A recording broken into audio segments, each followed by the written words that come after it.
Hello! Kumusta na po kayo? Here I am again, ang inyong ka-farmer, Farmer CQ TV, the YouTube channel. Ayan.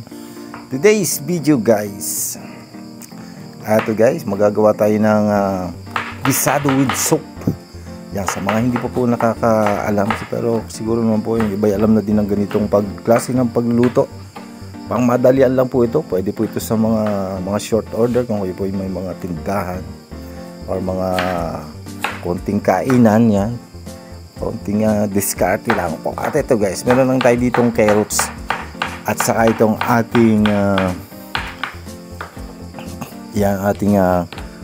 repolyo. Lagyatin lang natin yan, igisa natin. Meron din tayo ditong Baguio beans at syempre itong ating sa ikatlo ng 1 kilong Mickey ang ating gagawin na gisado. Ayan. Siyempre po, kalimitan din pag sinabing gisado, meron yung tinatawag na kaldo o kaya po yung soup. Kaya yun ang gagawin natin ngayon. Madali lang po ito guys. Sundan lang po nyo itong aking ginagawang video. At palagi ko po magkakaroon po kayo ng kahit konting idea. At ito guys, meron tayo dito na homemade na gagawin nating chicharon. At siya nating itatoppings diyan sa ating gagawing gisado with sabaw. Ayan, diskartehan natin yan guys. At ito luto na, medyo malutong na ito. Yung kalahati nito dudurugin natin at siya natin itatopping sa ating gulay. So depende po sa inyong pagluluto kung ano yung mga available na pan-toppings. Pwede naman din pong lagay yan sa ating gisado. Siyempre, gigisa muna natin itong ating carrots, Baguio beans at repolyo. Lalahukan din natin yan ng konting seasoning and paminta. Lagyan natin ng konting tubig. I-half cook lang na natin ito. At para mas masarap yung medyo siya, hindi masyadong malambot kainin. Ayan, nilagay na natin yung ating repolyo. Siyempre, set aside lang natin ito maya ng konti. Set aside natin dito sa isang bowl. At yan guys, malapit na to. At dito natin pakukuluan yung ating Mickey. Yan. So pakukuluan lang natin ng mga 2 minutes. Lagyan din natin ng siyempre ng konting patis at saka paminta. And the seasoning pa rin. Lalagay na natin itong ating Mickey. So itong Mickey natin ay lang, mga 2 minutes lang natin pakukuluan. At yan, ito yung sabaw nito, ang gagawin natin pinaka soup. Ayan.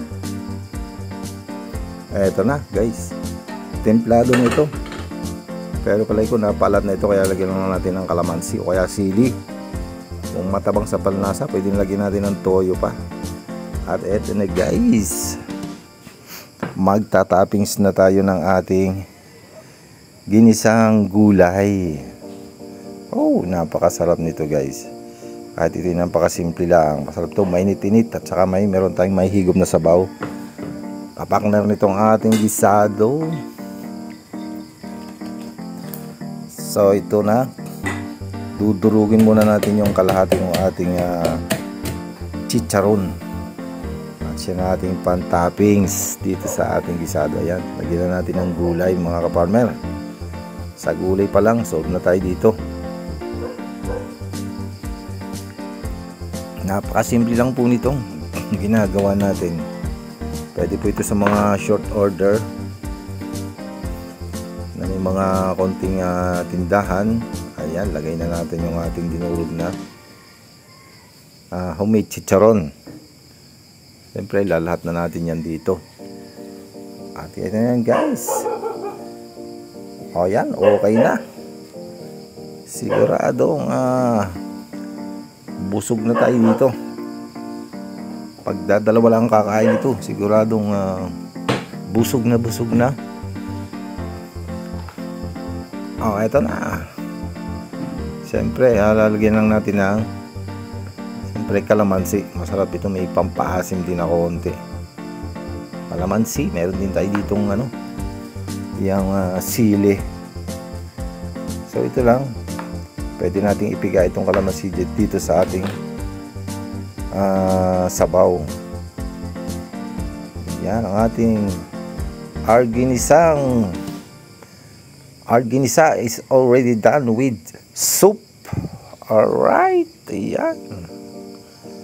Maraming salamat po. Thank you for watching my video mga ka-farmers. Sana po inaliw kayo.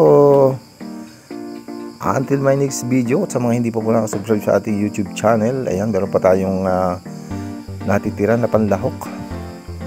Kung magluluto tayo, meron pa din tayong pang toppings na gulay. Alright.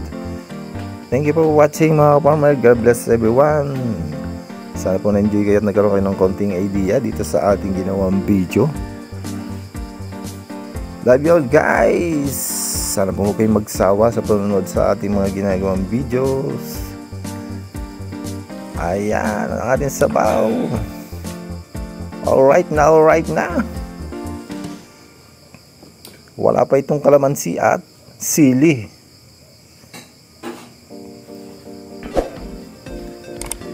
Ayan, maraming salamat po.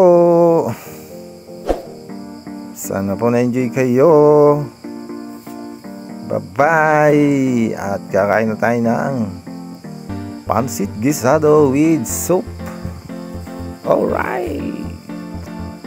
Thank you for watching mga ka-farmer. Bye-bye.